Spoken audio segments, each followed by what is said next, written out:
The story of the missing film is one of the strangest episodes in the history of the search for Mokele-Mbembe. In the early 1980s, a group of researchers from Europe traveled to the Congo River basin and claimed to have captured on film a creature that looked like a huge vertebrate with a long neck moving through the shallows. They described how the figure briefly rose out of the water, swung its neck, and disappeared beneath the surface. Upon returning to the country's capital, the expedition submitted the material for development, but after several weeks it turned out that the film was either lost or damaged. The official explanation was a technical error, but the members of the expedition insisted there was footage and it definitely captured something unusual. One of the technicians later anonymously stated that he had seen several frames, but the film was confiscated by men in plain clothes. No one was able to confirm this. This incident became the true starting point of the modern Mokele-Mbembe cult. When even possible evidence disappears and witnesses insist it existed, the legend gains new momentum. Why did the film disappear? A malfunction, an accident, or something more? The Lake of Fear. Lake Tele is a remote, hard-to-reach body of water in the northeast of the Republic of Congo, surrounded by impenetrable swamps and dense tropical forests. This place is considered the central point for most stories about encounters with Mokele-Mbembe. Local residents have passed down stories for generations about a creature that supposedly rises from the water, leaving huge waves in its wake, and can move both on the surface and underwater. Some reports say that the animal has a long neck, a small head, and a massive body resembling a rhinoceros, but with smooth skin. Scientists who reached the lake during various expeditions did indeed record anomalous waves, the disappearance of fish, and strange sounds. However, none of the attempts to take photographs or videos have yielded convincing results. The equipment often broke down due to humidity and heat, and the tracking devices could not withstand the swamp conditions. Despite this, Lake Tele continues to attract the attention of both tourists and researchers. Why did this particular place become the center of such legends? Perhaps the answer lies in the geography or in the cultural memory of the local peoples. Agnagna and the failure of proof. Marcel Agnagna, a biologist from Congo. In the early 1980s, he became the central figure in one of the most discussed stories about Mokele-Mbembe. He claimed that during a scientific expedition to Lake Tele, he personally saw a large animal that resembled a dinosaur in shape. Agnagna stated that the creature was visible for 20 minutes, and during that time he even took a series of photographs. However, when the film was developed, the frames turned out to be either ruined or completely blank. The scientific community reacted to the story with skepticism, pointing out the lack of evidence and inconsistencies in the descriptions. Some of Agnagna's colleagues believed that he might have overestimated what he saw due to the heat, fatigue, or pressure from the expedition's sponsors. He himself insisted on his account until the end of his life, although he never officially returned to the subject. This case became one of the most notable failures in the history of the hunt for Mokele-Mbembe. It highlights how even a sincere observation can become the subject of controversy if there is no clear documentation and repeatability of the result. But it also added to the legend's popularity. Modern sightings. Despite advances in scientific research and technology, reports of encounters with the mysterious creature in the Congo jungle continue to emerge. In the past 30 years alone, at least 24 stories have appeared in the media and blogs in which eyewitnesses, both local residents and foreign researchers, claim to have seen an animal with a long neck in the water. These accounts often describe similar details: a rounded body, a long neck, and a quiet submersion without splashing.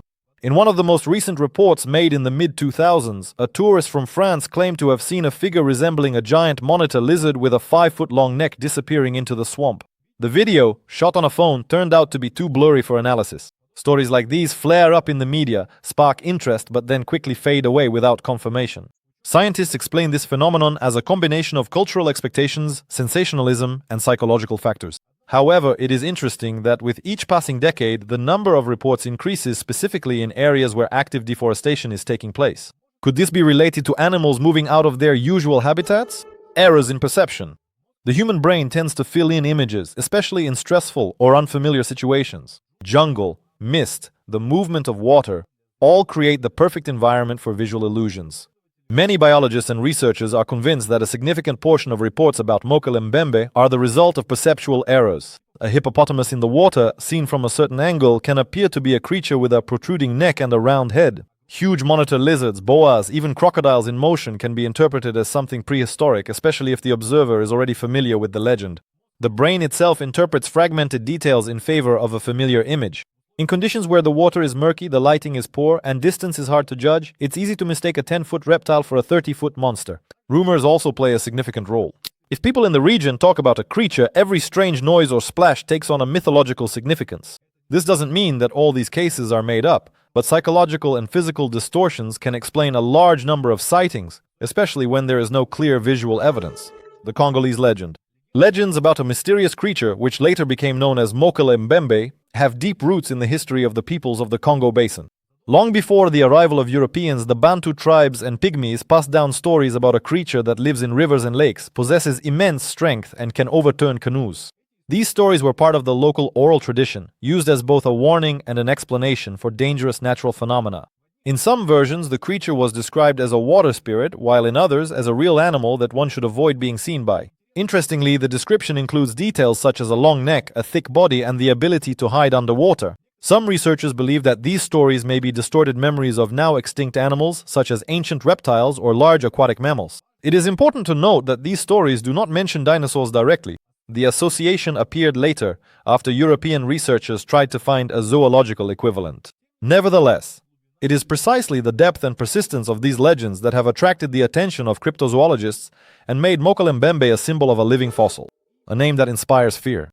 The name Mokele-Mbembe, translated from the Lingala language, means the one who stops the flow of rivers or the one who blocks the way. It reflects the perception of this creature as a force capable of influencing natural phenomena. Local residents believe that the creature can overturn boats, create strong waves, and disappear without a trace. This name conveys not only fear, but also respect for the spirit that guards its territory.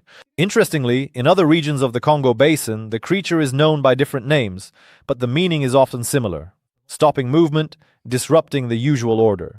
European explorers first encountered this name at the beginning of the 20th century, and its symbolic meaning immediately caught their attention. They interpreted it literally, believing that it referred to a real animal, possibly prehistoric.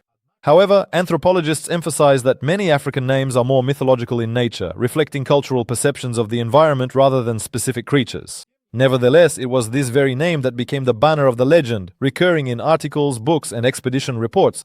It created an air of mystery, reinforcing the myth of the elusive jungle dweller. Missionaries and the first testimonies. Among the first Europeans to encounter stories about strange creatures in the Congo Basin were missionaries. At the end of the 19th century, the German missionary Paul Grun recorded a story from local residents about a creature living in the water that could not tolerate the presence of people. He described how, during a conversation with an elderly chief, he was shown a drawing in the sand, an animal with a long neck and tail reminiscent of descriptions of dinosaurs. Similar accounts came from French officers who claimed to have heard loud splashes in the water and found large footprints on the muddy banks. These reports were chaotic and contradictory, but they sparked interest in the scientific circles of Europe. Some scientists believed that these accounts might refer to an unknown species of animal, while others regarded them as products of imagination, heightened by the exotic nature of the tropics. Nevertheless, it was missionaries and colonial officials who first brought information about Mokele-Mbembe beyond the borders of Africa. Their records became the starting point for future expeditions. Although they did not provide any evidence, the very fact that such stories were documented became an important element in the development of the myth. Expeditions of monster hunters.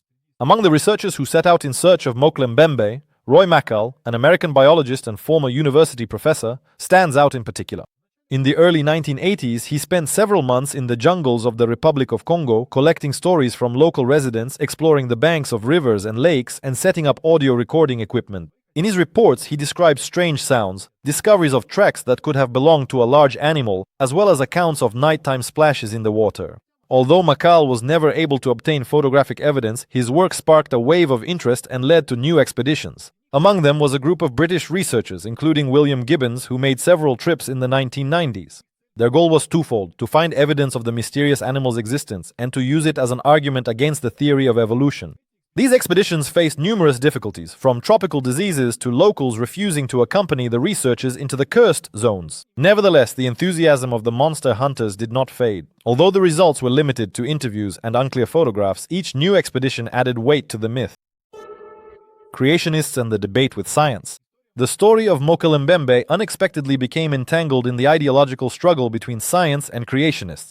The latter, supporters of a literal interpretation of the Bible, saw in the legend a chance to disprove the theory of evolution. They argued if dinosaurs went extinct millions of years ago, then a living specimen would cast doubt on the entire concept. In the 1980s, the Institute for Creation Research in the United States began funding expeditions to the Congo, seeking to obtain photos or biological samples that could be presented as evidence. Among the participants were enthusiasts without any biological education, but with a strong motivation to prove themselves right. The scientific community responded to these attempts with criticism, accusing the creationists of bias, violating methodology, and fitting the facts to a predetermined goal. Nevertheless, the publications and reports of the creationists were actively disseminated in the religious press and on television. They turned Mokele-Mbembe into a symbol not only of myth but also of a clash of worldviews. This conflict increased interest in the legend, but also moved it away from scientific objectivity, making it part of a cultural and ideological struggle. Science versus sensation. The modern scientific community is highly skeptical about the idea of Mokele-Mbembe's existence. The main argument of scientists is the lack of any verifiable biological evidence. In decades of searching, no bones, no traces of DNA, not even scraps of skin or organic remains have been found. The absence of remains is especially significant. If the animal really existed, at least one dead specimen should have been found, especially considering the supposedly large population. After all, for a species to survive in the wild, you need not just one, but dozens, preferably hundreds of individuals. Moreover, a large animal cannot help but leave traces, trampled paths, destroyed bushes, droppings. However, no such traces have been found either. Scientists emphasize that attempts to link the myth to reality are often based on errors in perception, oral stories, and unverified sightings. Moreover, in tropical zones, bones decompose quickly, but even taking this factor into account does not change the situation. No evidence indicating the existence of a large unknown animal has been found. Science requires verifiability, and until that is achieved, talk of a living dinosaur can only be considered part of cultural folklore, not biological fact. The voices of the jungle. The legend of Mokele-Mbembe continues to live on in the stories of local residents, especially in remote villages near Lake Tele and along the tributaries of the Congo River. There, elders tell stories about a creature that lives in the water and does not like it when people come near its territory. These stories don't sound like myths, but rather like real warnings. Don't swim at night, don't fish. Many locals believe that the creature is not a spirit but an animal that simply doesn't want to be found. They point to noises, splashes, and even shadows in the water. Some claim to have seen a neck rising above the surface before disappearing. For anthropologists, such stories are a source of information about how nature is perceived. Jungle dwellers, surrounded by dense vegetation and with limited access to modern information, form their worldview based on generations of observation. Interestingly, most of them don't try to prove the creature's existence. For them, it simply is. Their experience is not a sensation but a part of life. It is precisely these kinds of stories that fuel interest in Mokele-Mbembe, building a bridge between ancient beliefs and modern debates about the possible reality of the myth. Truth or myth? The story of Mokele-Mbembe is not just a tale about a mysterious creature hidden in the jungles of Africa. It is a multi-layered phenomenon where oral traditions, scientific interest, political motives, and cultural conflicts are intertwined. On one hand, we have numerous eyewitness accounts, descriptions made by missionaries, expedition reports, photographs, and audio recordings, even if they are unconvincing. On the other hand, there is a complete lack of verifiable evidence. The scientific approach requires not just stories but physical evidence, bones, tissues, DNA, high-resolution video. None of this exists. Nevertheless, the legend itself has a profound impact. It inspires researchers, debaters, journalists, conspiracy theorists, and religious figures. For some, it's a reason to doubt evolution. For others, it's a chance to draw attention to Africa's vanishing ecosystems. But at the heart of this story lies not so much the search for a creature as the search for the miraculous. Mokele-Mbembe is a mirror of our desires, to learn more, to find what is hidden, to feel like a pioneer. In a world where everything seems to have already been explored, the legend of a living dinosaur reminds us mysteries still exist, even if only in our minds.